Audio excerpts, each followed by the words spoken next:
환경 문제는 이제 이미 구호가 아닙니다.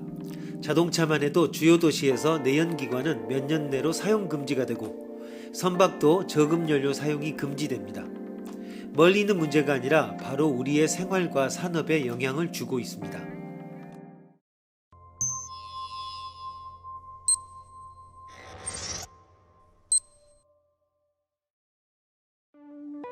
우리 세대가 겪고 있는 5가지 징후들을 살펴보자.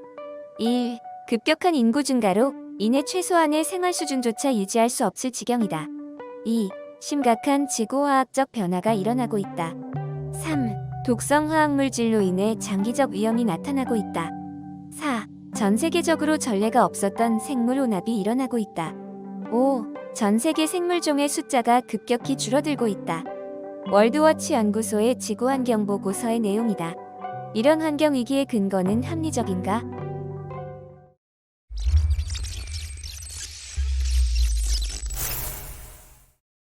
40여 년 전 마구잡이로 사용되던 각종 살충제, 제초제, 살균제들이 자연 생태계와 인체에 미치는 온갖 해악들을 낱낱이 밝혀낸 책 한 권이 환경의 위험을 경고했습니다.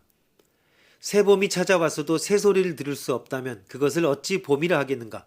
그리고 그런 환경 속에서라면 우리의 생활이 제 아무리 풍요롭다고 해도 어찌 행복하다고 할 수 있겠는가?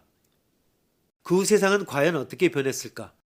책에서 예고된 재앙은 결코 현실로 재현되지 않았습니다. 지금도 일부 환경 낙관론자들은 그녀의 경고가 너무 과장된 것이었다고 주장하고 이에 반해 시대에 앞선 그런 경고가 있었기에 재앙이 현실화되지 않았다는 주장이 맞서고 있습니다.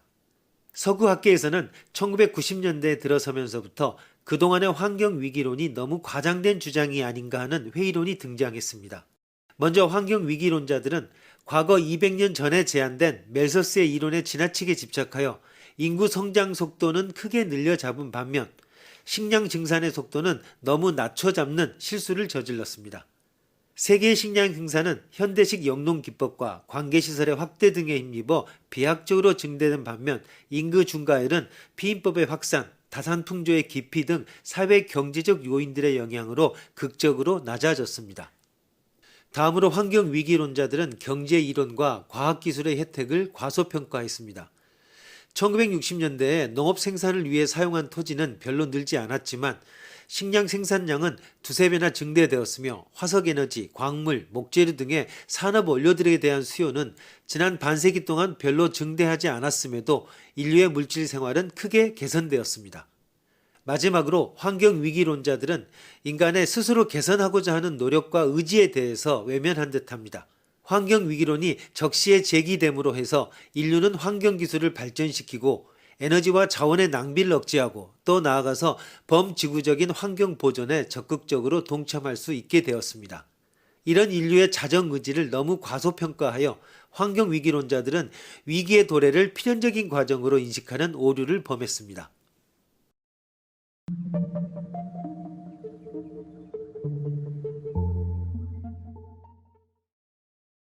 그럼에도 환경위기론, 지구온난화 등은 지구적 문제로 계속 제기됩니다. 문제점을 지적한 지구환경보고서의 내용을 좀 더 알아보겠습니다. 첫째, 급격한 인구 증가로 인해 최소한의 생활 수준조차 유지할 수 없을 지경입니다. 현재 세계의 인구는 62억을 넘었습니다. 개발도상국에서의 인구 증가가 가장 심각한데 이런 나라들은 이미 심각한 자원 부족을 겪고 있습니다.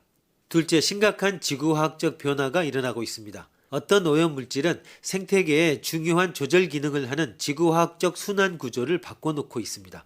화석연료의 사용이 과다해진 결과 대기 중으로 방출되는 이산화탄소가 지구온난화를 불러오게 된 것은 가장 대표적인 예고, 이 밖에도 화학비료의 사용 증가로 질소순환과 인순환에도 커다란 변화가 초래되었습니다. 셋째, 독성 화학물질로 인해 장기적인 위험이 나타나고 있습니다. 가령 유해 폐기물의 연간 총생산량은 적어도 3 내지 5억 톤에 이릅니다. 오염물질, 특히 합성 오염물질 또한 관심의 대상입니다. 대부분의 합성물질들이 해롭다고 알려져 있지만 그 중에 일부는 특히 적은 양으로도 치명적일 수 있습니다. 넷째, 전 세계적으로 전례가 없었던 생물 혼합이 일어나고 있습니다. 점점 더 활발해지고 있는 국제무역을 통해 모든 종류의 생물들이 세계 각지로 옮겨지고 있으며 원산지가 아닌 다른 지역에서 나타나는 빈도가 점점 늘고 있습니다. 마지막으로 전 세계 생물 종의 숫자가 급격히 줄어들고 있습니다. 생물 다양성이 가장 높다는 원시 열대림이 매년 14만 평방킬로미터씩 사라지고 있는데 이는 네팔 정도의 면적에 해당합니다.